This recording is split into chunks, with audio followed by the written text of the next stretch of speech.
came from somebody, are we opening a can of worms? I think if what you're trying to say is, I think actually there is a danger if what I give across or what Andrew gives across, this is how you feel. I actually think or this is how you feel. I think in some ways the question is, how then do you tell the narrative as history? How does this become history, the past? You know, in that traditional sense of talking about the past. So you don't have an outcome, and maybe you have evidence-based. And as far as your good students are interested in talks, you know, they're actually interested in following the evidence and just looking at it, and they look at it as a story as they also look at, you know, Rambaroo or the, you know, the Tudors or whatever else it is they do, but that they take it at that basis. I think the only thing I would say is, there's two elements which may still be interesting from their point of view. One is if it becomes also oral history, part of it becomes where you take it into, you know, asking their families about exactly what was this experience. And maybe part of your job is not to open the can of worms, it's merely to connect them to the stories that their parents went through. If you're in the Holocaust generation question of what did you do in the war? And so we're at a slightly never question here.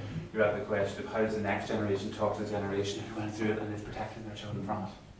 So that actually what they're getting is not freedom, they're getting silence. And that at a certain point in their later life, silence will come to be a question mark, certainly for some of them. I think quite a lot of security force families probably don't talk about at all what happened. They just kind of blanket. But there may well be issues in that history which, you know, people know there was a silence, you just didn't know what was in it. So to some degree, there's a question of how do you engage this in local history, how do you engage this in what happened here, how do you engage, you know, encourage them to kind of just think through and experience that. But you can also do the question of, yes, and examine this gap for them. You know, this was real for my generation. How do you, you know, an interesting conversation is, how do you respond to this? What in this still matters to you? What in this still matters? It's an interesting process, actually. But it may be exactly what you say, that for a lot of them, it's just gone away as an immediate issue for them. They just live their lives, they don't. And I think probably for a lot of them classes that's true.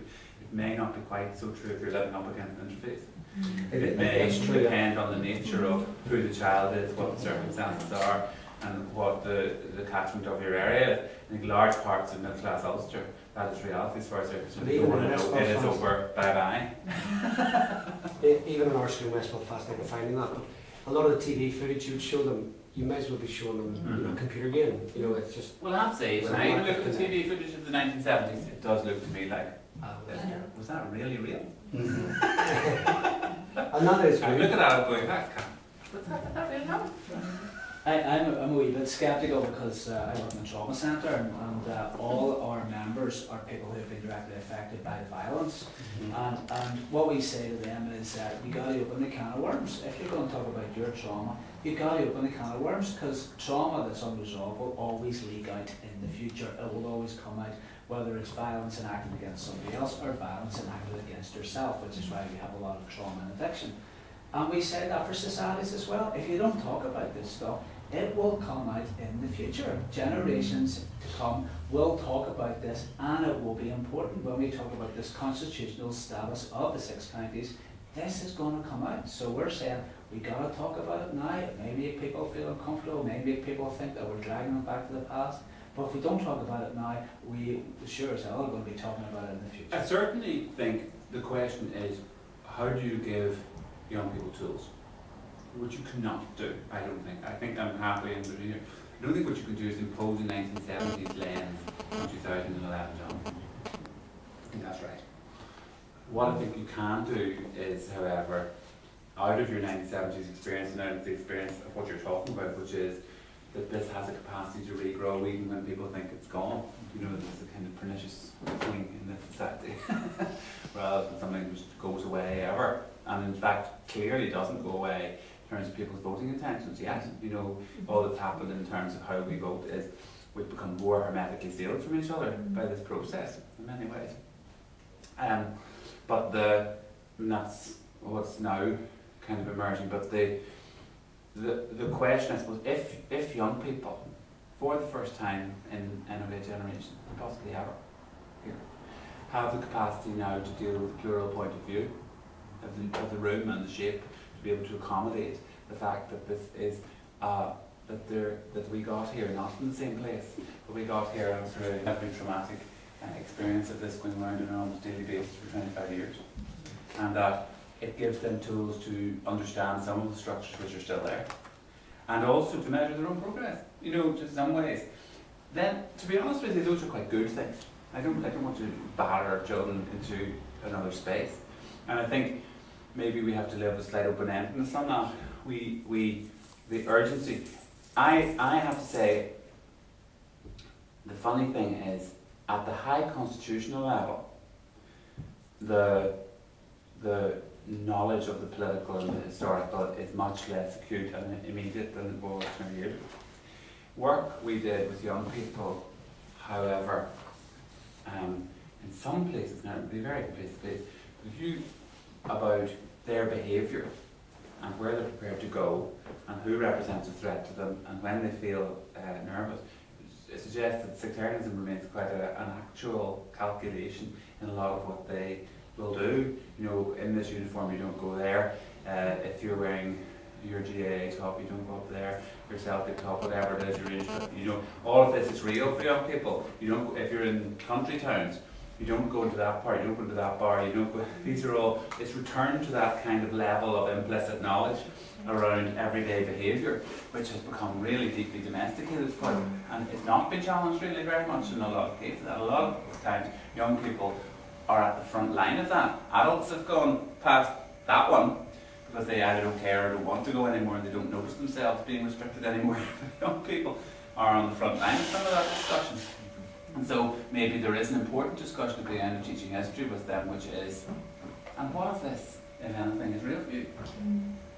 You know, and how do you respond to some of this? Because in some ways, it's kind of where it veers into civics. But you are, in a way, great. The purpose of this was to get this to be history, rather than, you know, everyday reality. That you are facing a mortal threat, which was in a sense, the kind of narrative of Northern Ireland when I was growing up. In one sense, it's the indicators that have changed. So when we understood a passion to be through getting annoyed or having a particular sectarian viewpoint, it's almost flipped to apathy. But I would argue that, bearing in mind we live in such a segregated society, and even middle class areas are deeply segregated, where they survive by not talking about anything contentious, that sectarianism, the conflict, all this stuff plays out in their life in a different way. So the indicator used to be what happened to you. The indicator now is who have you not met or what have you not done with your life. It's the unlived life that we have rather than the negative experiences you do have, if that makes sense. Which I think is equally as dangerous. Well, no, it's not. It's not equally as dangerous, of course it's not. But in the long run, it has implications for how we. It certainly means it has big implications. One of the questions you would have: to what degree, in reality, has the them and us model of what the society represents disappeared yet? And to some degree, in terms of immediate fears, you still can't get an interface well down. Taking an interface well down, first thing people say is, "Don't be putting me at risk." You're still putting me at risk.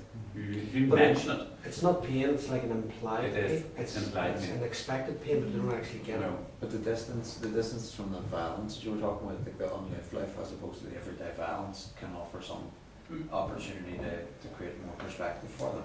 Because if you show them you know, and again, I'm in the same school as Darren, West Belfast, and because they come with that subconscious kind of perspective, it's easy to tap into, you know, where you can show them that you can keep on Catholic discrimination and everybody's very angry for 3 weeks. and then you sort of, you stop and you say, you know, you show them the victims of a Shankill bombing and they're crying, you know, and it's easier because they're not experiencing that, because it is the unlived life. You can gain more perspective. They can gain more perspective by not having been tainted by the immediate danger. It was a couple of instances recently. I live in Morrow, and there was the riots in the bottom of the Ravenhill Road there. You know, the short strand was just in June. And my son, who's 17, said to me, "You're not going over to East Belfast." You know, we